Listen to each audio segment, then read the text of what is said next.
Se mobiliser comme jamais elles ne l'ont fait à Dimokro. Les femmes de la région d'Unzi, issues de toutes les catégories socio-professionnelles et de toutes conditions, prennent l'engagement de montrer à la nation qu'elles sont redevables au président de la République et à la première dame, Dominique Ouattara, pour des actions menées en leur faveur, notamment pour leur autonomisation et toutes ces mesures légales et administratives grâce auxquelles les femmes ne constituent plus une frange à part dans la société des hommes.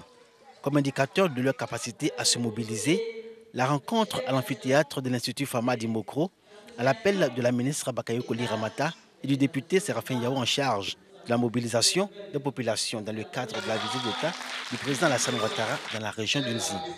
Au-delà de la mobilisation, de nombreuses attentes et elles sont nombreuses. J'ai d'abord rencontré les 32 présidents des femmes des villages et leurs adjointes. Je leur ai lancé l'appel. Ce que nous n'avons jamais vu dans la région, si ça se présente à nous, nous allons profiter pour les accueillir. Nous faisons la mobilisation tous les jours. Dans les villages, en ville, nous faisons la mobilisation. Et j'ai foi en Dieu que les gens vont sortir massivement. Nous avons besoin de routes. Nous avons besoin au moins d'une société là-bas pour mettre nos enfants au travail. Le fils de la reine, nous serons là pour faire ses pieds de notre vie. Bakayokoli Ramata et Séraphin Yao ont comblé à moitié les attentes des femmes d'Unzi par cette nouvelle qui a soulevé dans l'amphithéâtre un tonnerre d'applaudissements et illuminé le visage de toutes ces femmes. L'arrivée du président de la République et de la première dame, Dominique Ouattara, la ministre de la Femme, de la Famille et de l'Enfant, a indiqué que l'épouse du président de la République se propose de rencontrer à Dimokro toutes les femmes de la région d'Unzi. Une rencontre sur fond de remise de chèques dans le cadre du FAFSI, Fonds d'appui aux femmes de Côte d'Ivoire, distribution de vivres et divers matériels pour soutenir les femmes de cette région dans leurs activités. Un moment de communion, de partage et d'échange dont les femmes mesurent la portée. C'est un travail d'équipe. C'est dans cette synergie d'action que nous allons réussir non seulement la mobilisation au niveau de l'accueil, mais aussi le grand meeting qui va se tenir au Stade Koné Samba-Ambroise. En tout cas, je suis confiant et je pense que les choses vont bien se dérouler. Je suis rassurée quant à la mobilisation. Déjà, chaque fois que nous rencontrons les femmes, elles sont toujours mobilisées. Mais aujourd'hui, c'était exceptionnel. La joie était à son paroxysme. Elles m'ont dit que je peux dormir tranquille.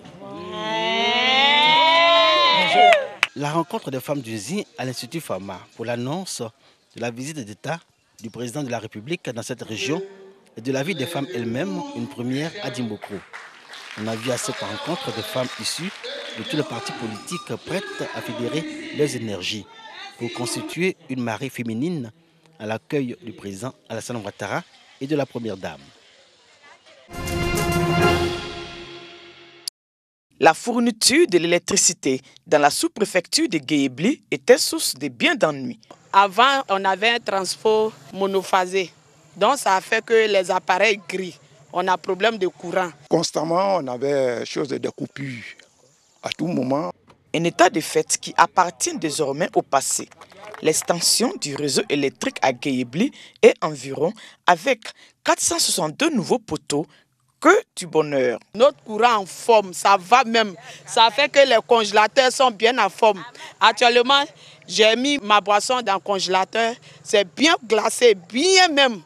L'accès à l'électricité, un pan du vaste programme social du gouvernement. L'ambition du président de la République, son Excellence Alassane Ouattara, est de permettre à tous les ménages de Côte d'Ivoire de bénéficier de l'accès à l'électricité, qu'elle soit en zone urbaine ou en zone rurale. Amélioration de la fourniture de l'électricité à Guéébli, mais aussi dans divers domaines, notamment la santé, avec cette ambulance médicalisée offerte par le Premier ministre Amadou Gon Coulibaly. À ne pas oublier aussi la nomination de certains fils de la localité à des postes de responsabilité. De ce fait, les populations profitent de l'occasion pour rendre hommage au président Alassane Ouattara et à son Premier ministre Amadou Gon Coulibaly. Le courant de cette année, c'est très bon. Le président Alassane nous a fait faveur. On dit merci au président Alassane. La reconnaissance est source de bénédiction. Donc nous sommes contents et nous voulons témoigner notre reconnaissance au Premier ministre Amadou Gon et au Président de la République. La sous-préfecture de Guéébli est sur la voie de l'émergence. Les populations sont invitées à maintenir la cohésion sociale pour permettre au gouvernement de continuer à améliorer leurs conditions de vie, surtout dans les domaines de l'éducation et de l'hydraulique. Sur ce terrain du complexe sportif d'Agnaman, cette orpheline ne peut retenir ses larmes. La raison, elle vient de recevoir une enveloppe qui lui permettra cette année de retrouver ses amis à l'école. Comme elle, ils sont nombreux ces enfants orphelins qui ont reçu des mains des responsables de l'ONG La Bienfaisance et des autorités administratives d'Agnaman des enveloppes d'une valeur de plus de 40 millions de francs CFA. C'était à l'occasion de la cérémonie de remise de pension aux orphelins. Cette initiative de l'ONG La Bienfaisance vise à contribuer au bien-être de ces enfants vulnérables, mais surtout vise à les aider à retrouver le chemin de l'école. L'objectif, c'est aider la population vulnérable pour continuer à vivre comme tout le monde. Heureux, les bénéficiaires ont exprimé toute leur gratitude aux donateurs. On m'a donné de l'argent. Je suis trop heureuse. Je vous remercie. Je suis très heureuse. Je les remercie pour ce qu'ils ont fait. Que Dieu les bénisse. Occasion pour les autorités administratives, les élus et cadres d'Agnaman de féliciter et encourager l'ONG La Bienfaisance pour cette initiative en ce début de rentrée scolaire. Les responsables de cette organisation non gouvernementale entendent multiplier ces actions de portée sociale les jours à venir dans d'autres communes du district d'Abidjan et villes de l'intérieur. Le bien-être des orphelins, une responsabilité collective, c'est le thème choisi cette année. Cela fait 3 mois qu'ils ont fui leur foyer. La famille Belém a quitté son village à 70 km de Guibo, dans le nord de Burkina Faso, à cause de l'insécurité dans la région. Agriculteur de 74 ans, Boureima a emmené avec lui les 42 membres de sa famille. Les assaillants prenaient tout le monde pour cible. Ils pillaient notre bétail et nos biens. Nous étions donc contraints à partir. Ils font partie des 300 000 déplacés internes en raison de violences djihadistes dans le nord et l'est du pays. Le Burkina Faso, pays d'Afrique de l'Ouest, pris depuis 4 ans et demi dans une spirale d'attaques attribuée à des groupes armés. Ces attaques de plus en plus fréquentes et meurtrières ont fait plus de 770 morts depuis début 2015. Ils s'en prenaient à tout le monde, ceux qu'ils appellent mécréants. Parmi ces victimes, il y a les musulmans, les protestants, les catholiques, bref, personne n'était épargné. Il fallait donc fuir pour sauver sa vie. Après 2 jours de voyage, la famille a trouvé refuge à Niagma, un village en périphérie de Ouagadougou. Ils occupent des maisons mises à disposition par des villageois. La vie est nettement meilleure ici, c'est paisible. Là où on était, on ne pouvait pas fermer l'œil de la nuit parce qu'il pouvait arriver à tout moment. On était obligés de veiller, même les enfants.